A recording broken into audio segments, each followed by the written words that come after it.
Ang ganda ng ating mga pagbasa mula sa banal na kasulatan sa araw na ito ay makikita sa kanilang kasimplihan. Hindi humihingi ang Diyos ng malalaking solusyon o araw-araw na kabayanihan. Humihingi siya ng iisang bagay at ito ang inihingi ng Diyos. Ang isabuhay, ang pananampalataya kung nasaan na tayo ngayon. Marami ang nag-aakalang ang kabanalan ay tungkol sa pambihirang gawain or extraordinary action.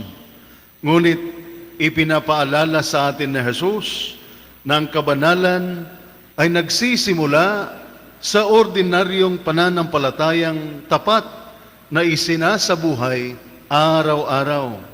Sa Ebanghelyo, malinaw ang sinabi ni Jesus, kayo ang asin, kayo ang ilaw ng sanlibutan. Hindi niya sinabing maging asin at ilaw kayo. Sinabi niya, kayo ay. Ibig sabihin, kung tayo ay binyagan, kung sinasabi nating tagasunod tayo kay Kristo, kung tinatawag natin ang ating sarili na Kristiyano, nasa atin na ang pagiging asin at ilaw. Ang tunay na tanong ay hindi, Kristiyano ba tayo? Ang tanong ay may epekto pa ba ang ating pananampalataya? Ang asin na walang lasa ay wala ng silbi. Ang ilaw na itinatago ay walang natutulungan. Sa ating unang pagbasa, diretso at walang paligoy-ligoy ang mensahe ng Diyos. Parang sinasabi niya, huwag ninyong sabihing, mahal ninyo ako, kung pinabayaan ninyo ang gutom, ang mahirap at ang sugatan. Ipinapaalala ni Propeta Isaías na ang pananampalataya ay hindi nasusukat sa haba ng dasal, sa tagal ng pagsisimba, o sa panlabas na kabanalan. Ang tunay na sukatan ng pananampalataya ay kung ano ang ginagawa natin pagkatapos ng dasal. Kung paano natin tinatrato ang kapwa kapag tapos na ang pagsamba. Binanggit ng Diyos ang mga konkretong gawa sa ating unang pagbasa, tulad ng magbahagi sa nagugutom, alagaan ang mahirap, mahihina at nalilimutan. Itigil ang masakit na salita, kawalang katarungan at kawalang pakialam. Hindi ito optional na kabutihan. Ito ang patunay na tunay ang ating pananampalataya.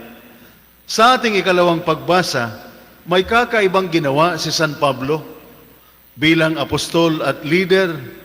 Inamin niya ang kanyang kahinaan.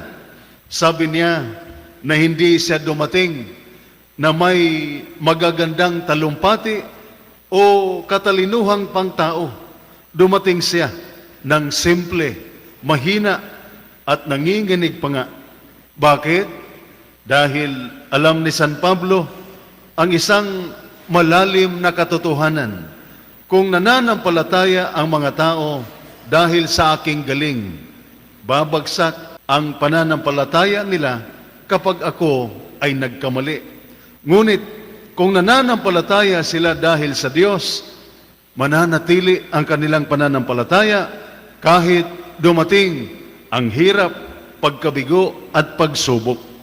Napaka-comforting ang mensaheng ito para sa atin. Hindi kailangang perpekto para maging saksi ni Kristo. Hindi kailangang magaling magsalita. Hindi kailangang magkunyaring maayos ang lahat. Ang hinihingi ng Diyos ay katapatan at kababaang loob. Isang pusong kayang magsabing, Panginoon, kailangan kita. Madalas, mas gumagawa ang Diyos sa ating kahinaan upang malinaw na ang lakas ay nagmumula sa Kanya, hindi sa atin. Mga kapatid, tahimik gumagana ang asin Hindi mo ito mapapansin kapag nandiyan, pero ramdam mo kapag wala. Ganoon din ang ilaw. Hindi ito nakikipagtalo, kusa itong nagbibigay liwanag. Ito ang itinuturo ni Jesus sa atin. Ang pananampalataya ay kadalasang tahimik, pero napakalakas ang epekto. Hindi ito laging nakikita sa malalaking salita o dramatikong kilos. Kadalasan nakikita ito sa araw-araw na pagpili. Pasensya sa halip na galit, katapatan sa halip na diskarte, kabutihan sa halip na walang pakialam, integridad kahit walang nakakakita. Ang pagiging asin at ilaw ay hindi palaging mukhang kabayanihan. Madalas, mukhang simple lang. Pinipiling huwag manira ng kapwa, magpapatawad kahit masakit, ginagampanan ang tungkulin kahit pagod na pagod, nirerespeto ang kapwa kahit hindi ka nirerespeto. Pero huwag nating maliitin ang mga ito. Mas binabago ng ganitong mga tahimik na gawain ang mundo kaysa maiingay na salita.